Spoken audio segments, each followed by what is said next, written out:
com você? Seja muito bem-vindo ao programa Um Rio de Possibilidades. Eu sou a professora Cássia Leite e hoje nós estamos no Estádio São Januário. Vamos conhecer um pouco da sua história. Vem comigo!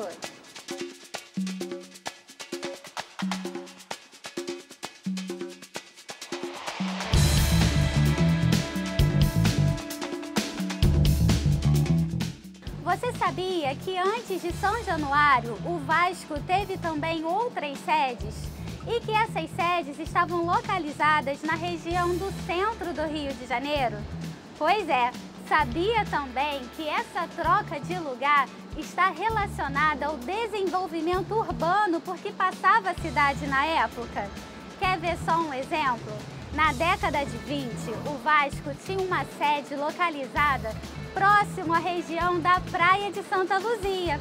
Com o desenvolvimento urbano, aquela região precisou ser aterrada. Nessa época, o Vasco perdeu muitos sócios e precisou buscar um novo local para sua sede. As terras da região do centro da cidade e da Zona Sul eram muito caras.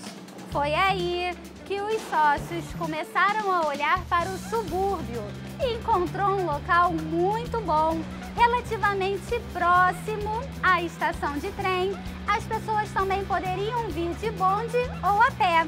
Naquela época, o rádio estava apenas começando e assistir ao jogo em tempo real só vindo ao estádio. Então agora nós vamos conhecer um pouco mais sobre a história de São Januário e saber como isso tudo foi construído. Vem comigo! Ao final do século XIX, já não era raro encontrar moços entusiasmados com as novas possibilidades que a modernidade apresentava.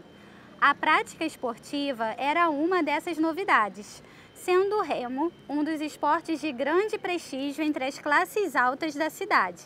Chegava a hora de substituir o corpo magro e sem tônus do jovem que discutia literatura pelos braços musculosos e aparência imponente do jovem em busca de desafios. O futebol foi uma onda que se espraiou como prática nas duas primeiras décadas do século XX, como um esporte da modernidade acessível às diferentes classes sociais, fazendo surgir vários clubes ligados à sua prática, contemporâneos ao Vasco da Gama e em diferentes localidades da cidade, acompanhando o percurso da urbanização a partir do centro da cidade. Na década de 1920, temos na cidade a confirmação do modelo industrial. O Rio também se confirma como principal cidade do país e se preparava para mostrar ao mundo seu poder e modernidade durante a exposição comemorativa do centenário da independência, em 1922. O Morro do Castelo, onde foi fundada a cidade, foi demolido para a criação de novo solo urbano.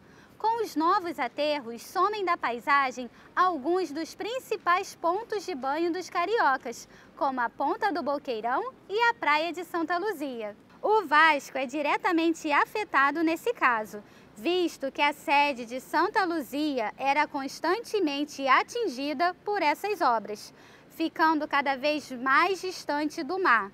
A discussão quanto à necessidade de uma nova sede era pauta recorrente nas reuniões de associados, que sempre esbarravam no alto custo das terras do centro da cidade.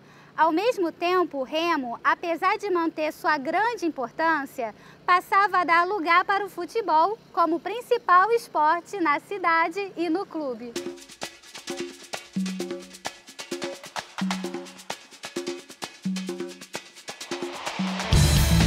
O Estádio São Januário foi inaugurado em 1927 como uma resposta aos clubes elitistas da época. O estádio foi construído através dos recursos dos próprios vascaínos, com uma campanha que inseriu torcedores e sócios. Foi considerado à época o maior estádio do mundo, até 1930, quando foi inaugurado o Estádio Centenário em Montevidéu para receber a primeira Copa do Mundo. A institucionalização do futebol no Vasco aconteceu em 26 de novembro de 1915. Desde o início, o clube adota uma política de seleção de jogadores sem racismo e preconceito de condição social, um diferencial naquela época. Assim, vai crescendo ano a ano, junto com sua torcida, muitos membros da colônia portuguesa e das camadas populares que se identificavam.